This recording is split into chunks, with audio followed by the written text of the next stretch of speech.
This is the ABQ Business Podcast with your host, Jason Rigby. Each week we'll interview visionary business leaders to inspire the creative power and spirit that's in every entrepreneur.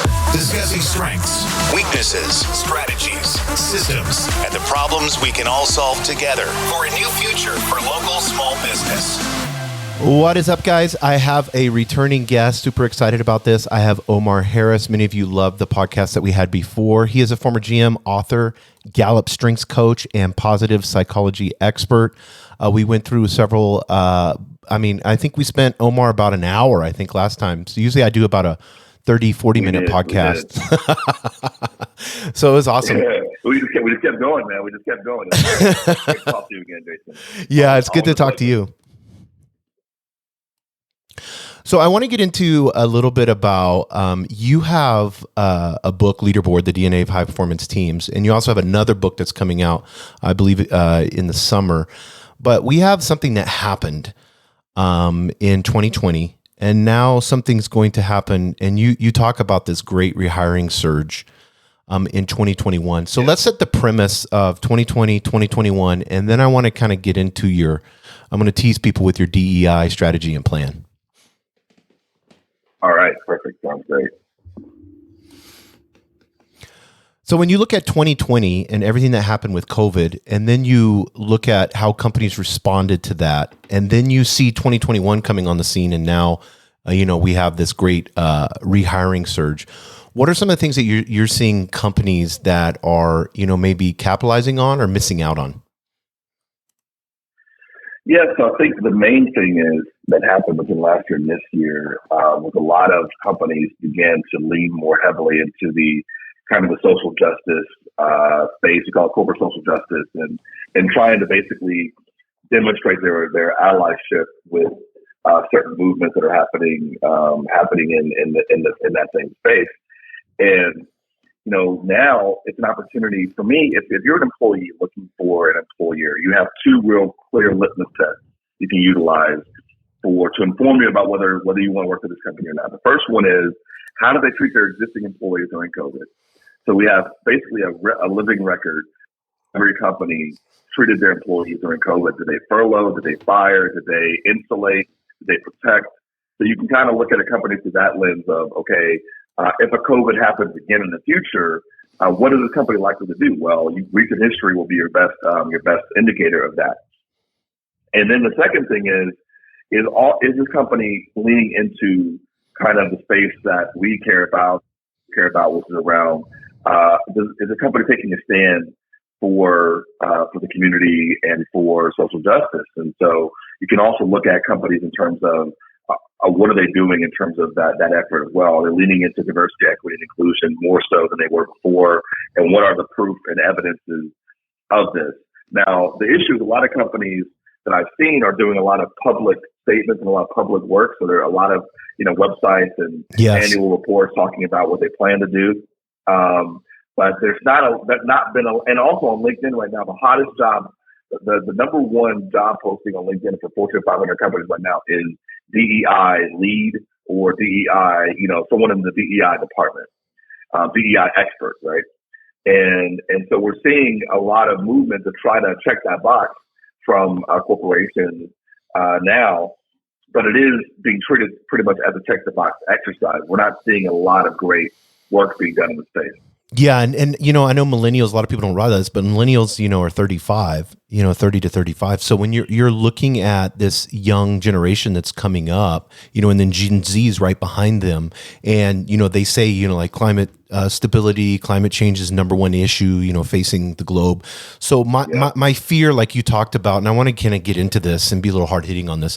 My fear is you have the proverbial, old guys smoking cigars in the boardroom, and they're like, what's this new thing? Okay, well, that's a keyword, this is a buzzword. Let's add this, and do we need to hire somebody to fix this? Okay, let's do that. What's our ROI?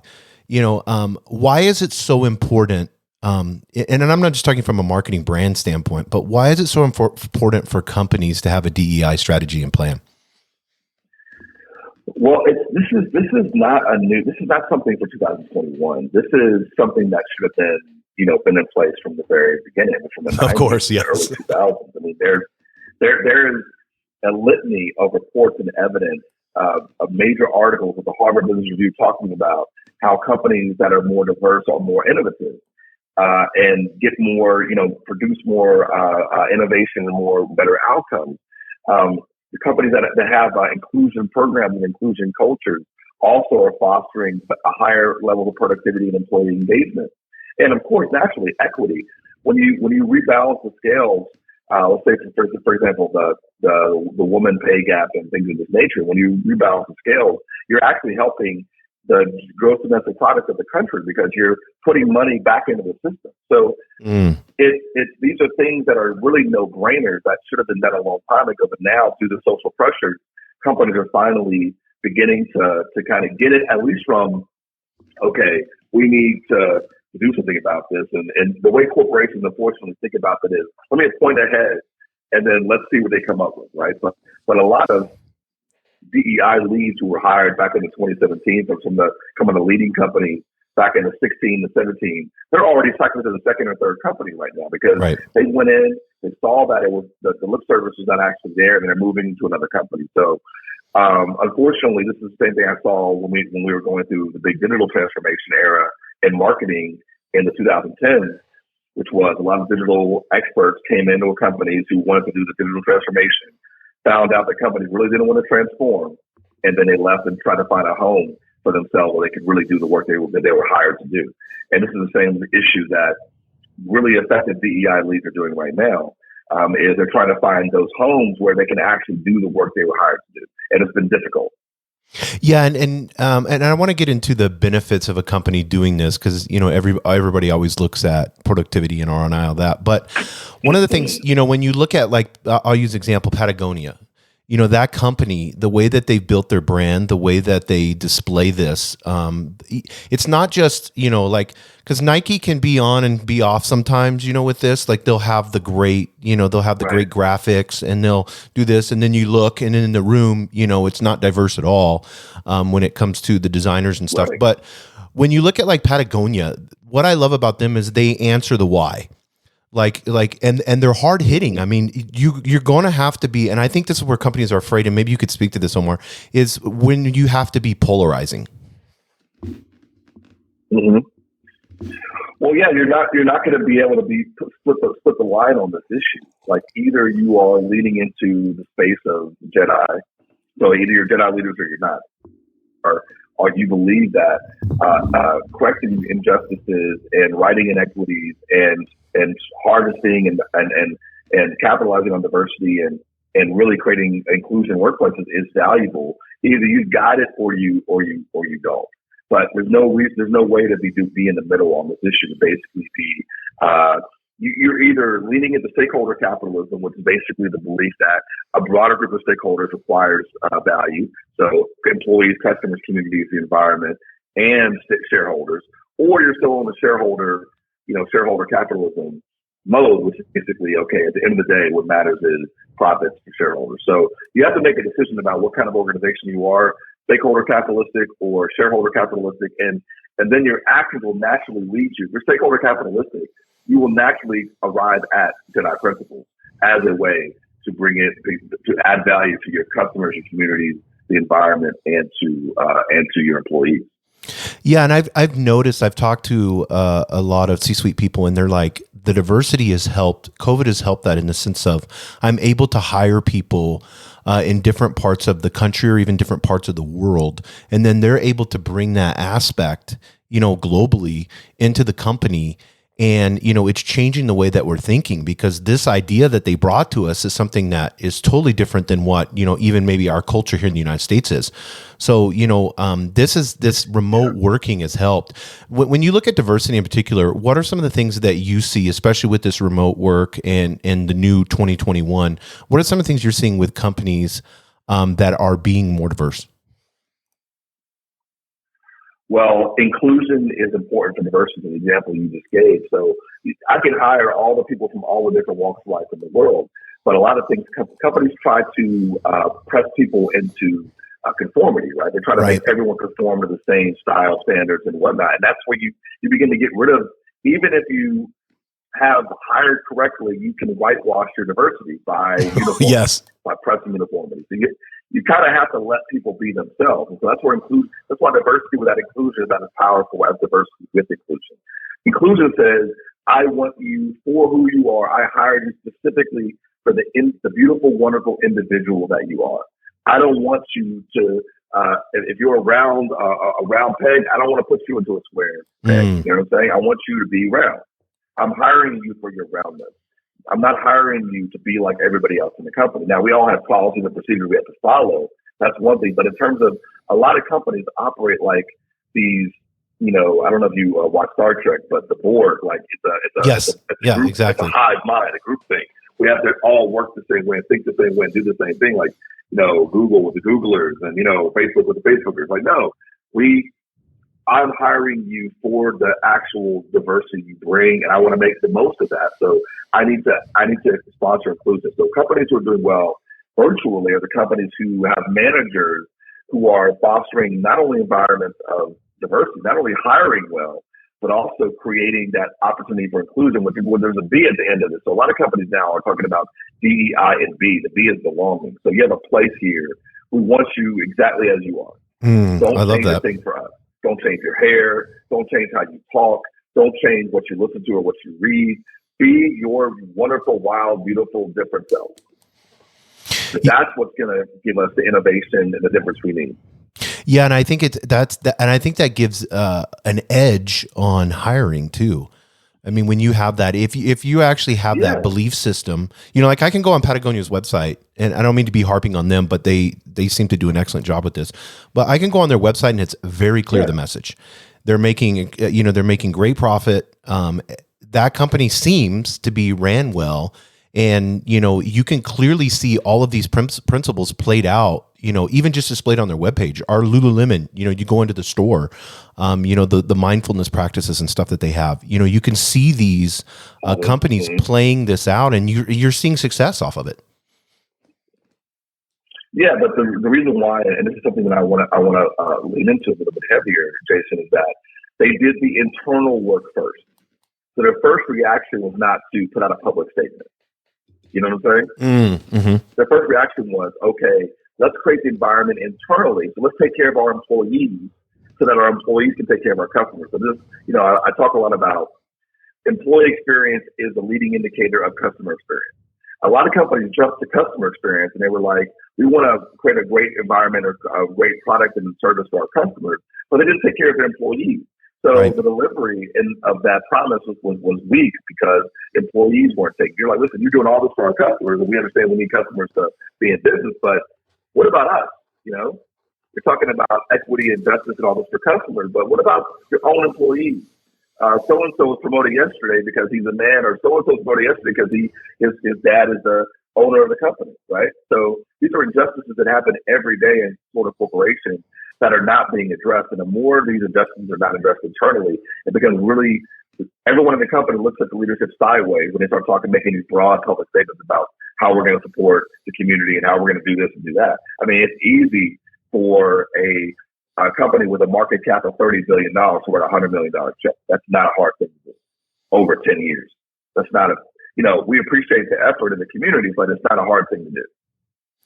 So whenever you look at, I want to kind of switch the roles a little bit. Whenever you look at getting hired, or trying to find a company, and how do you what are some of the ways that you can find their mission?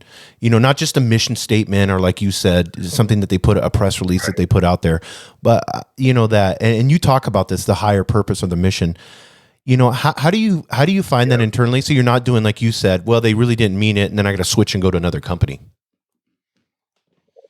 So, Glassdoor.com is the first port of call right now. I think I go to Glassdoor.com first and see what's been written about the leadership of the organization. Then I go to LinkedIn and try to network with people who work for the company. So try to get a high level network with somebody who's already in the company. The third port of call is a lot of different companies now that are beginning to measure corporations on their commitment to JEDI principles and also to stakeholder capitalism. So there's a company called Just Capital, JUST Capital, that you can look up online that will tell you, it ranks. Basically, they've interviewed 110,000 Americans over the last 6 years, and they have now a ranked 19 specific issues related to community, customers, employees, the environment, and shareholders that are the priority areas for companies to focus on. And you can see how a company ranks and what they're doing related to those things. Just Capital also has the quote that they have the first racial equity tracker. Now, they launched it a few weeks ago. So you can also see how a company's doing in terms of their commitment to racial equity. And, newsflash, most companies are doing horribly as of today. And that's another resource. You can go to the B Lab. B Lab is another place. You can go to Policy Link, which is another resource. So there's a number of resources out there that can help you inform yourself about is a company walking the talk or not.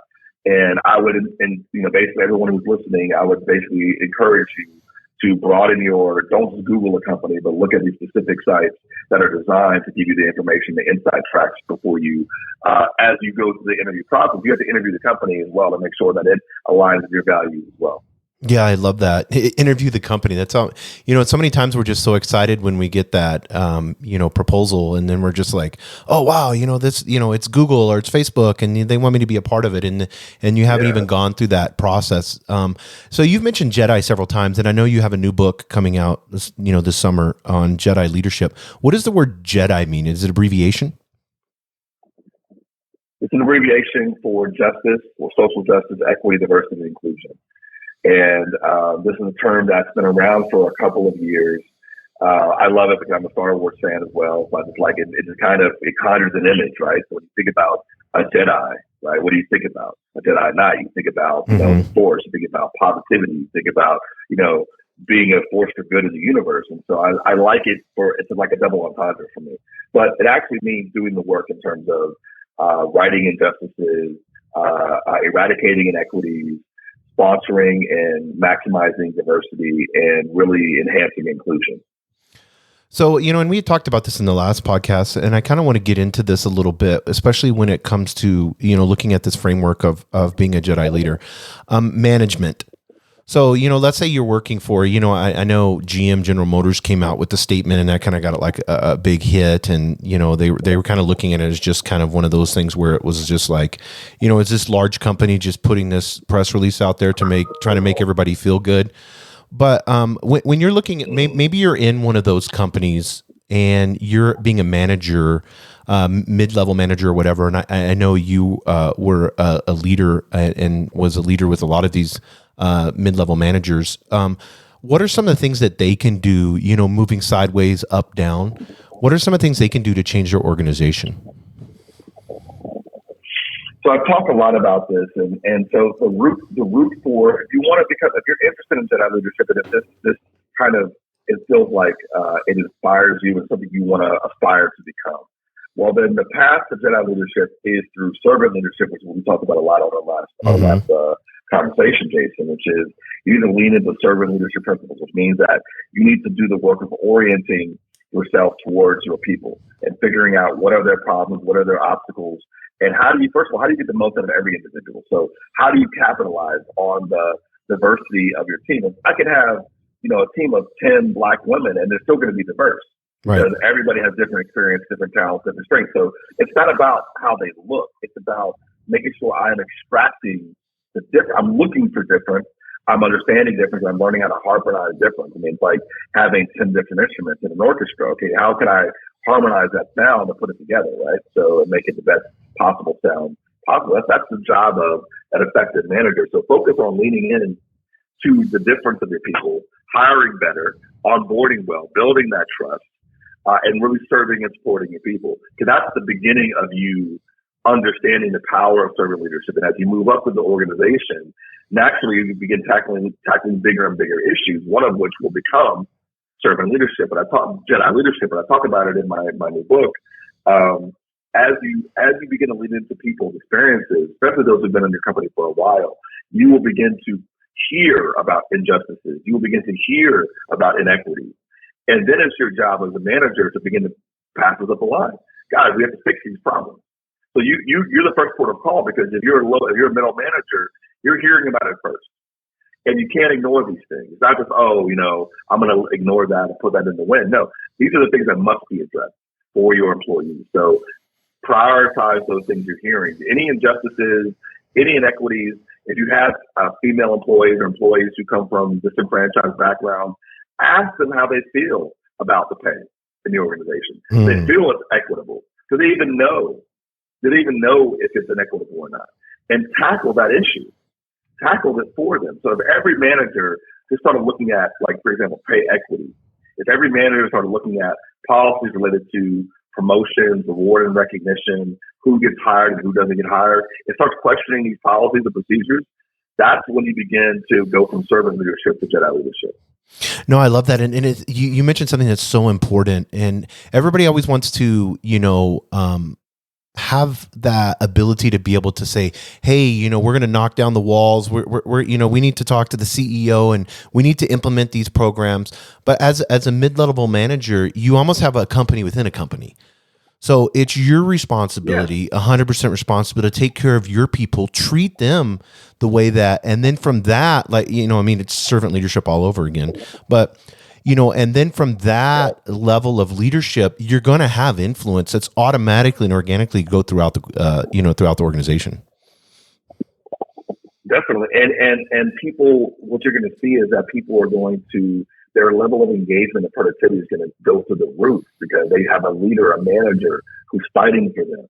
I remember something as simple as, when I was early in my career, I was living in Yardley, New Jersey, and I was commuting to Kenilworth, New Jersey. And it was a 2-hour commute every day.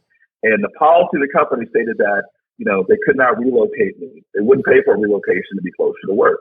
And my manager, I didn't even ask them to do this. My manager called HR every day for 30 days until they approved a relocation for me to move 45 minutes closer to my physical workplace. What do you think I did to that manager? Yes. His manager are best friends to this day.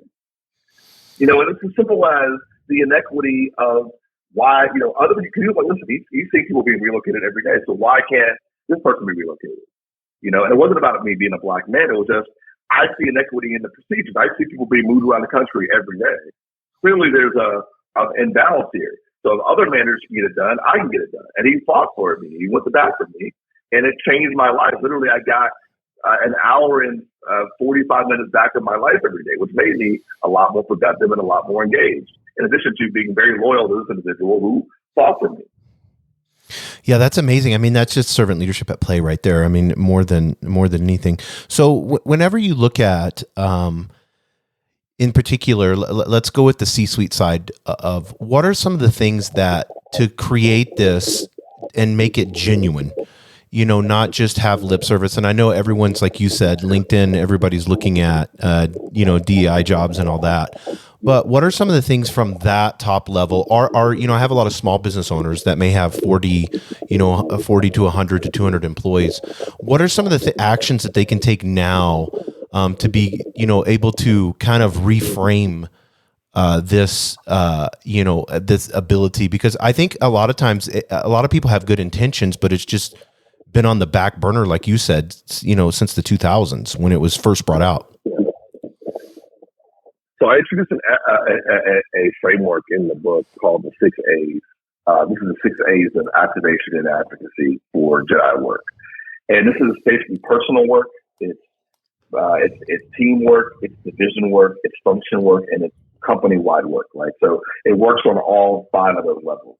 So basically, everybody kind of has to go on the journey. And if you're in the C-suite, or if you're a founder or you're a small company owner, you need to basically look at each of those letters: justice, equity, diversity, and inclusion.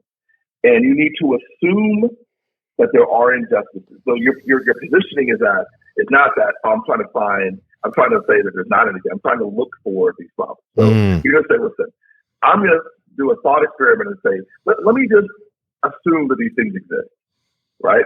So then let me go through the 6A process, which is the first A is awareness. So let me make sure I am looking at making myself more aware of potential injustices that are happening in my midst. The second thing is acceptance. So basically, actually, I did find some things. I accept that this is actually the case. There are issues in injustice in my organization. The third A is appreciation.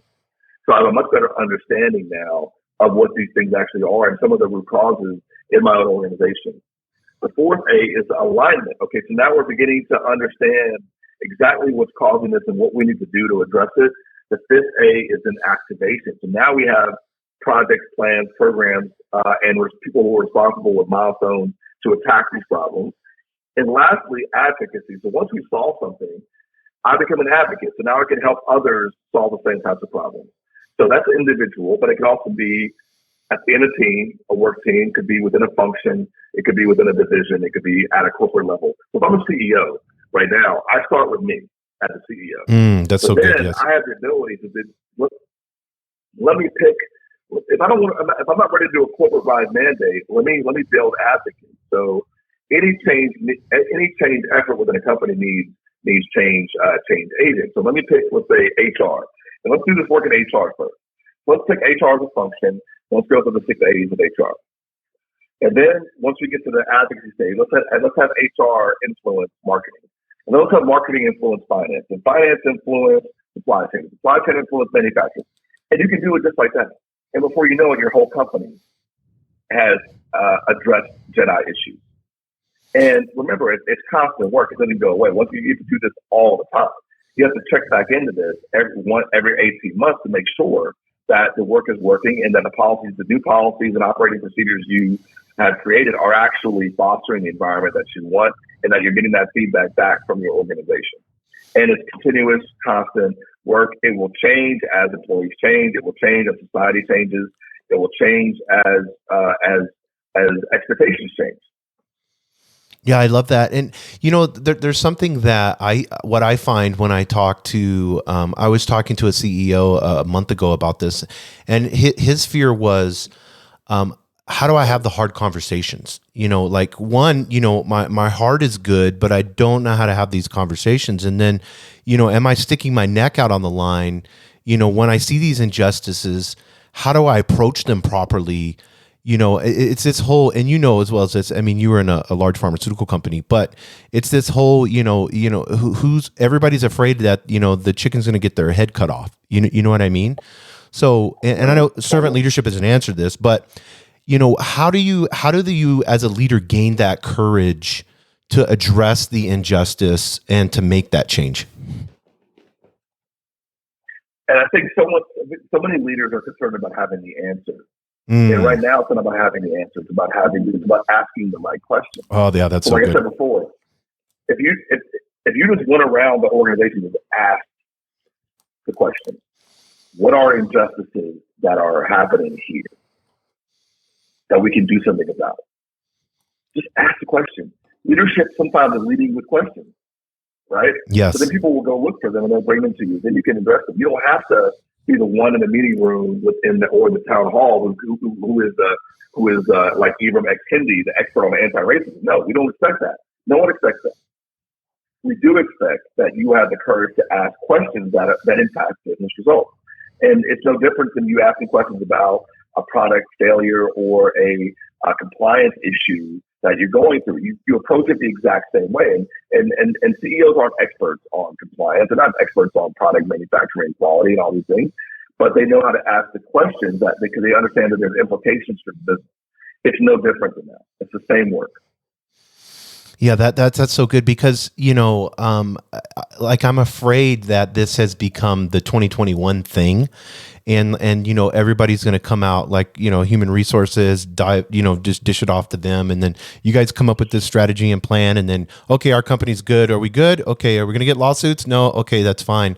That's what I'm afraid is going to happen. And then it just does so much injustice to, all of the cultural uprising in a good way that's happening now and bringing awareness to everything. And I don't know, and I bet you have the answer for this.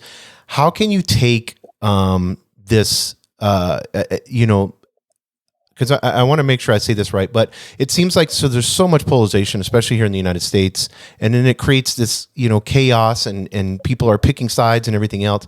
How do you make that as a CEO, as a manager, as a leader, how do you create that safe space in the organization to allow this inclusion, to have everybody be able to have these different views, but still be able to work together?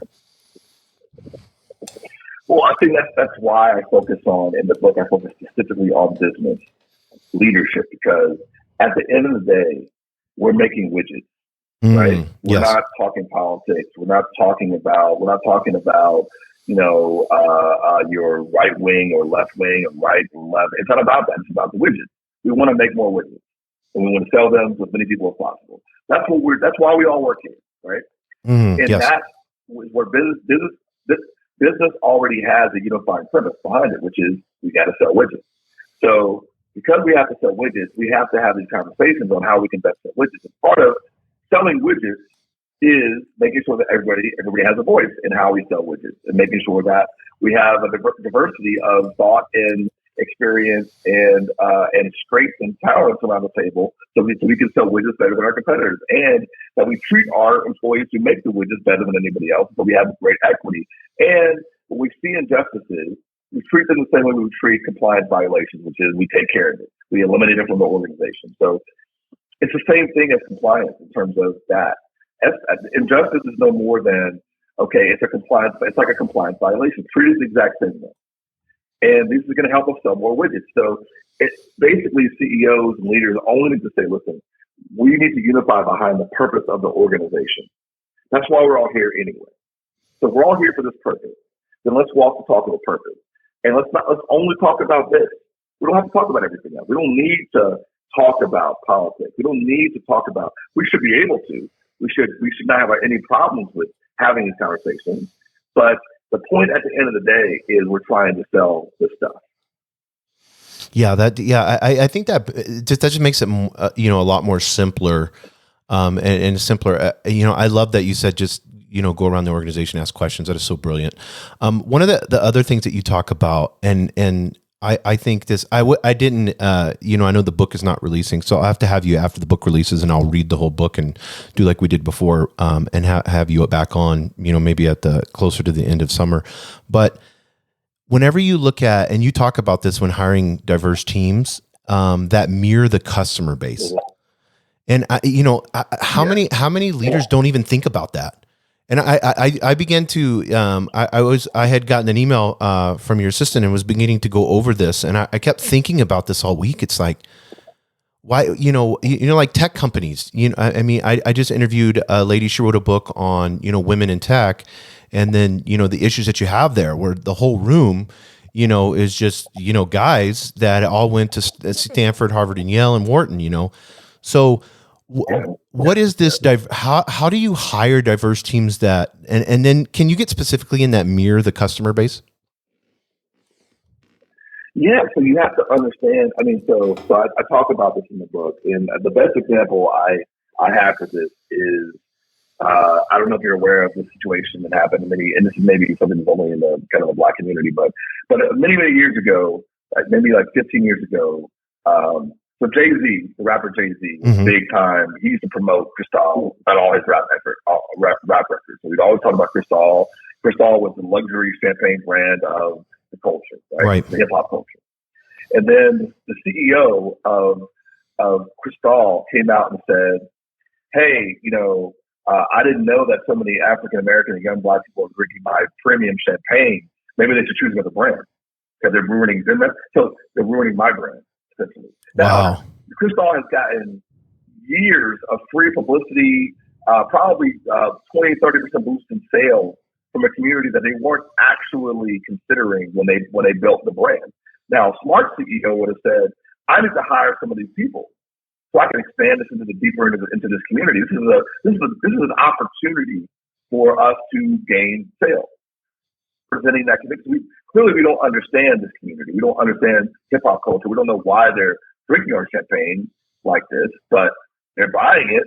So we need people who around the table who can explain it to us, explain what that is. What is hip hop culture? Why is this so cool? Why is Cristal so cool? Why is Jay-Z so cool? How do we partner with Jay-Z? Right? Instead, Jay-Z basically called the CEO racist, and he went about and invested in his own brand of champagne, and he sold 50% of his stake in his own brand of champagne for $314 million. Wow! Basically, like a month ago, 2 months ago. So that's an example of what we're talking about here, which is, sometimes the people who are buying our product are not who we initially intended. One of my favorite books from startups is about the Art of the Start 2.0 by Guy Kawasaki. Mm-hmm. And he talks about the fact that you have no idea who your customers are. When you build your startup or whatever it is, you have an intention behind your product, but you have no idea who's actually going to use your product. And you don't even know how they're going to use your product. It's like being a writer. Like, I have an idea of who my readers will be, but I don't know who they are. Right. Once I figure out who my readers are, then I need to cater to that group. Like, I need to do more of that, lean into that space, not like be offended that someone I didn't expect is actually reading my book or someone I didn't expect is actually utilizing my technology. It doesn't work that way. And so we have to be, first of all, we need to do the basic work of understanding who our customers are.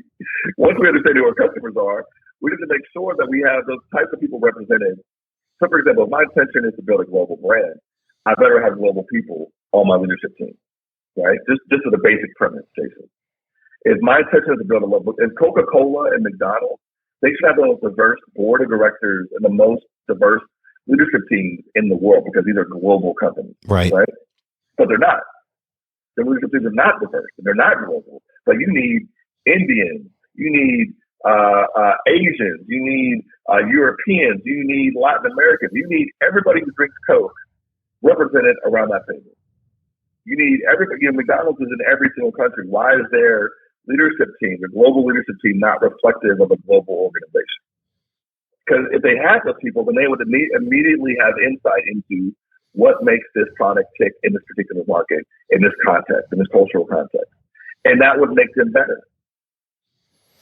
Yeah, I mean, that makes so much sense. And it's so funny how, our hiring practices are opposite of that. And I don't know if you saw that study. I don't remember I think it was about 20 years ago, how they put fake resumes out there and then changed people's names.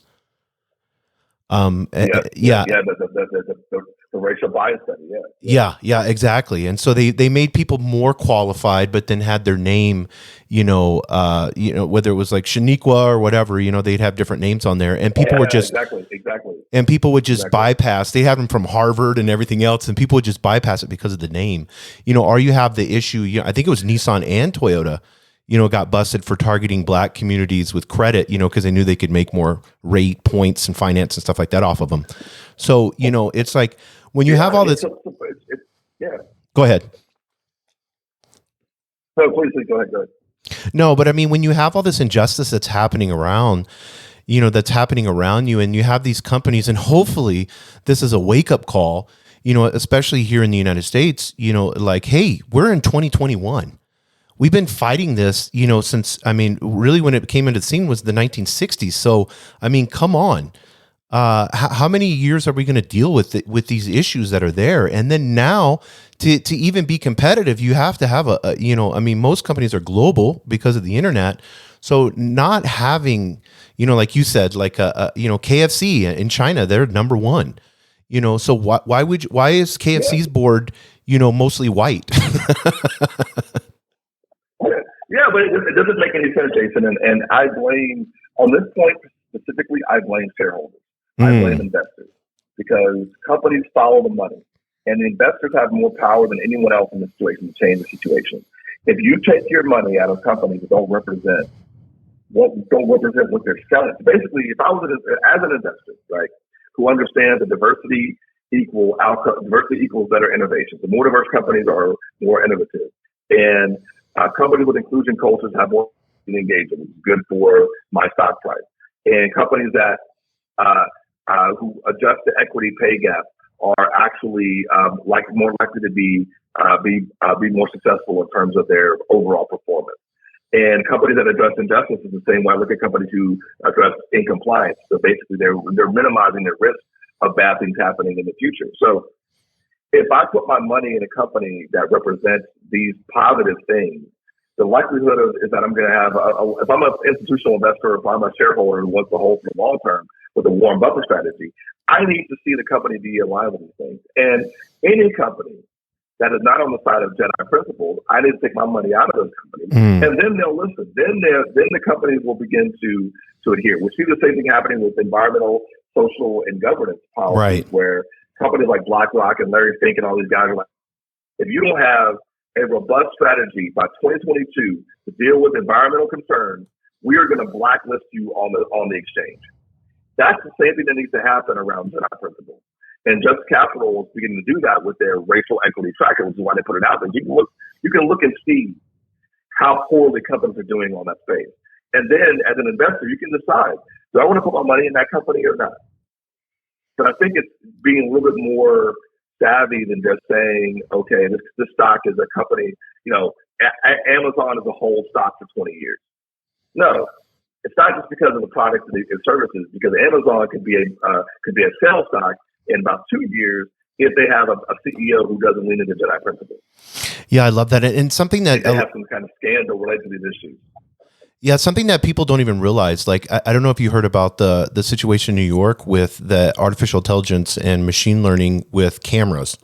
They had cameras everywhere, and and the machine itself became racially biased. Whether the programmers did that, I don't know the whole scenario with that, but it ended up, there was a black man that went into his apartment complex. Next thing you know, they tagged him on the list, and he's getting, arrested, and so it was the AI machine was the darker the skin, it was doing that whole thing. And so we have to be careful. And this is something, Facebook's facing issues with this, Google, all of them. The technology that we're creating has injustice in it. It mirrors our own bias. The technology is built in the creator's image, right? So it mirrors our own biases. It's not surprising to me. And this is why. So I wrote an article about this earlier this year on Real Leaders that I talk about the fact that why is HR focusing on algorithms and AI resume screeners? Like, that's only going to make this issue worse. Mm-hmm. We need people, well-trained people doing this work. I know that HR doesn't want to do they're trying to outsource resume screening, which is like, you are the people resource center of your organization. You can't outsource that. You got to do the work. You got to look at every single person coming into your organization and make sure they meet the standard, and make sure you have diversity, and make sure you're taking care of people. You can't use technology for that. This is an area where technology is not going to help you. It's only going to build more bias. I mean, these resume screeners and these AI programs for filtering resumes are going to definitely have a social bias. They're definitely going to ostracize someone else. Florida A&amp University, they'll be like, we don't even know what that school is. You're not in it. You're out. Just based on that. So we have to be really careful. And HR is putting their money in the wrong place. The money should not be going toward technology, which is making interviewing easier. It should be going towards investing in coaching and investing in onboarding and ensuring you have systems now that allow you to get that whom I talked about in leaderboard, which is people with a high work ethic, that shared passion, that solution orientation, that maturity. You bring those kind of people in the door, you inspire them with servant leaders, and then you watch the organization take off, and everything will shift from there. Yeah, I love that. And we see STEM going on, and when you look at higher education, what are some of the ways, like recruiting? Specifically, maybe there's companies out there and they're looking, and now, a lot of people are working from home and everything else. What are some of the things that you can do, as a JEDI leader, when it comes to recruiting? Yes, I would lead into the same space. I would, as a manager who's hiring people, I want to be directly involved. I don't want to just be like, I have 3 people to hire, HR, go find them for me. No, I want to do my own work. I want to be looking myself. I want to utilize the resources and technology to find people. I want to use my network to find people. All the research says that, if you utilize your network to find the right kinds of people, the likelihood of you being a match and having chemistry and being able to work together effectively is much higher than if you just take somebody off the street who's an unknown. So it's using references in a different way. It's using your network, people who you work with, who are the good people, who are the ones, and along with direct competitors, right? But there's plenty of out there to get involved in the recruiting process. And also, for me, what I did was I just stipulated to my HR team, and I made sure that they had the first screening, and the screening was based on whom. So I don't care about their pedigree. I don't care about their previous experience. I only care about their degree of work ethic, heart, optimism, and maturity. Everything else we can put into it. I don't care about anything else. And we didn't make a bad hire in 2 years. Now, I mean, and I know because of your servant leadership and the principles that were in there, but what do you attest to that? Like because I mean, this sounds like an anomaly because so many people are hiring and firing constantly. A lot of people are whenever, I don't want to get too micro in this, but they'll have a 10 or 15 minute interview and then they go off a hunch. Is there what were some of the specific things that you did, that created this anomaly of, where you guys were just hiring amazing people? Well, I mean, I think that it was, first of all, through a lot of hiring the wrong people by having lazy process. So once again, this is an area where I didn't look at much. I can use the 6 A's to look at my hiring process, right? So let me assume that my process is not great. Let me assume that my first assumption is my hiring process could use work, right? So I build awareness of that, and I begin to understand the individual issues in my hiring. Maybe my HR is overworked. Maybe I have 2 HR people who have to hire 700 people. That's going to create a problem, right? So I need to upscale my initial screening. I need to hire probably recruiters who can basically do the first filter for me, right? But those recruiters with the first filter, I need to be very explicit that they're not filtering based on whatever the industry standard is. They're filtering based on our company standards. Right. This is how we want you to filter for our employees. Then you create a funnel for our HR so they can better manage, so they're not overworked, so they're not making snap judgments on who's good and who's bad. Because HR, there's a lot of companies who've done restructurings and downsizing over the last few years. In operational HR, these departments are razor thin, Jason. They don't have enough people. And they're tasked with staffing and restaffing and hiring and firing and doing all that work for companies of thousands of people. And they're burnt out and they don't have the capacity. So they lose perspective and they start doing things and cutting corners. Not because they want to, but because they absolutely have to just to survive, right? So we need to make sure we have the resources in the right place. Because for me, I mean, anybody who's the first port of call for my new employees, that's an area I need to invest in. As much so as I need to invest in a new machine that's going to make widgets tomorrow. Those are my high investment areas. I need to make sure I bring in the right stuff because otherwise garbage in, garbage out. So I think that was the first thing is to really break that situation down. Assume that you have problems in that area, which I did because I had problems. I was hiring poorly. We had people coming in who didn't have the right values, people coming in who didn't have the right work ethic, people who were negative, who were not mature. And these are at senior leadership levels. So I can only imagine lower levels in the organization how we were doing. We were doing horribly. So we had to go back to the drawing board and reinvent the entire process. And this is what the JEDI work is. It is going back and being willing to deconstruct the entire process to improve it so you don't have these misses. And I did that work, which is why when we rebuilt the process, we built it in such a way that we would get what we wanted to get. And then luckily we didn't miss. No, I love that. And I want to make sure I'm respectful of your time, Omar. One of the things that I'm really appreciative of is that, companies have to handle this.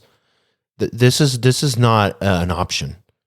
And, it's 2021. It's about time that we're leaders, all of us, if you have people, you are a leader and you're responsible to them. And what are this will be my final question. And then I want to make sure that everybody understands how they can, get to know you more or get a hold of you. But what if I said it was maybe for leaders that are out there in corporations, what is the warning and why is it so important to get this right now? I look at these issues today are going to be I equate it to the work in the 90s that happened after the Clarence Thomas and Anita Hill trial, and every company in the 90s went through a sexual harassment revolution, right? Yes. Because of the issues that were brought to the fore through that trial. And every company, if you look back in history now, most companies did it horribly. So they didn't really fix the problem. They didn't fix sexual harassment in the workplace. All they did was create sides in an organization and build up resentment and actually repress women for the next 15, 20 years. So We can't do that with this issue. Just because it's a shiny new thing and think people want to jump on it, there's a right way and there's a wrong way. And we need to look no further than the sexual harassment situation to see the wrong way. It's not about rolling out training programs done by some dumb consultant who's going to make millions of dollars because they have a wash, rinse, and repeat system that they can go around the world with, and make it easy on you to say, you train your workers and your managers on sexual harassment practices. So the one thing not to do is not to go to training.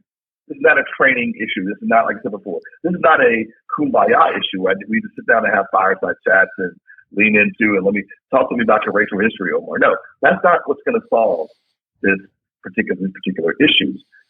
What's going to solve them is looking at the underpinning of how we work, which is policies, procedures related to people, products, and processes. That's what's going to do the work. Deconstructing those things so we build them in such a way that we take these things out of them. We remove the bias from the system. We assume there's bias because they were built by flawed people. So we have to remove the bias and create what I call not standard operating procedures, but new operating procedures. So we need to scrap the old stuff and come up with new ways to hire, to recruit, to hire, to onboard, to promote to management, to reward and recognize, to terminate. And we need to make sure that all those things are consistent with our values, our purpose, and JEDI purposes. And that's how we do the work. But it's not going to be easy. It's going to be very, very painful. And if you're hiring DEI leads and you haven't empowered them to do the real work that I've just described, then you might as well fire them tomorrow because nothing's going to change in your organization. I love that. And Omar, I just appreciate you're always, every time I'm on the podcast, I always learn so much. You're truly an expert in this. How can people, because I know JEDI Leader's not coming out to the summertime, and so how can people either, like get a hold of you or your website and I know you've got several other books on Amazon. I encourage everyone to purchase all those. But like, what is the best way? What is the best way because I think the JEDI Leader is going to be the new blueprint, for how to be a leader in this environment that is so important for us to get right. So, are you going to have like courses in JEDI leadership or what's the future with that?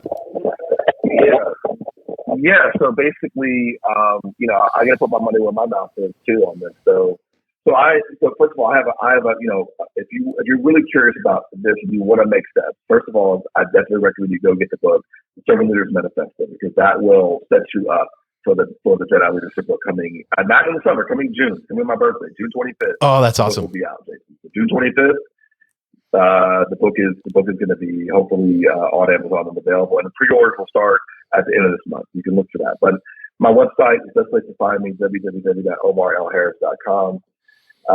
LinkedIn, please follow me and connect with me on LinkedIn. Let's chat. I love talking to people about their issues and how do I consult and coach with you and help you navigate these situations.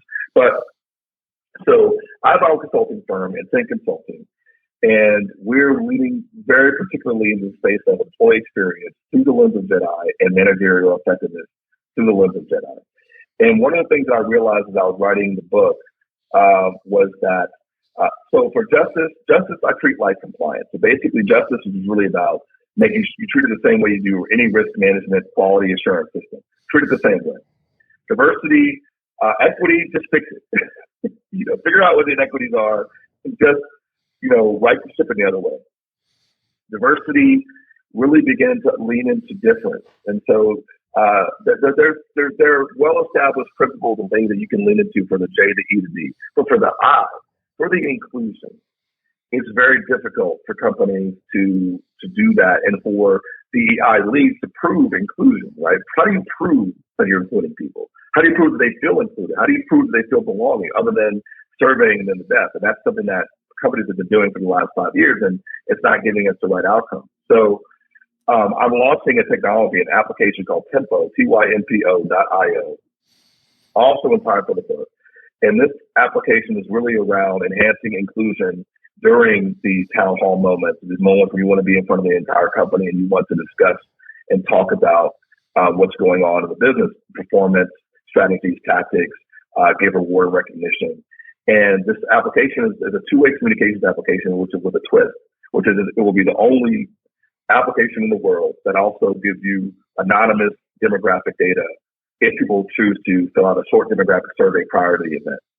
So basically, if I ask a question around who understood the financial update we just gave, I will be able to parse that in real time by generation. For example, boomers and Gen Z. I'll be able to see it in front of myself that Gen Z maybe needs me to communicate more effectively, and my millennials may get it more or whatever they may have understood. And so then we get real time comments from the audience, and so everybody really can begin to comment on what really matters in the company. And there's three words that drive the company: understanding, agreement, and alignment. And so the entire application is wrapped around those three words, which is helping CEOs and leaders understand the degree of understanding in their organization, the degree of agreement in their organization, the degree of alignment, and break that down demographically for the first time. And really being able to lean in and hear these smaller voices in their organization, but protecting those same voices by allowing them to comment and make their feedback done anonymously. Yeah, that's amazing. And I so appreciate you doing this work and making work in and of itself safe and inclusive for all. So I appreciate that, Omar. I encourage everyone to get the books. We only got to wait a month, guys, and the JEDI Leader will be out. But once again, thank you, Omar, for being on the ABQ Business Podcast. Jason, always a pleasure, man. Look forward to speaking with you soon. Thank you for joining us on the Albuquerque Business Podcast. And thanks to our sponsor, RigbyDigital.com. Make sure to subscribe and share. And go to abqpodcast.com. Get show notes, resources, and links to everything we talked about today to help you navigate your journey as an entrepreneur and business owner.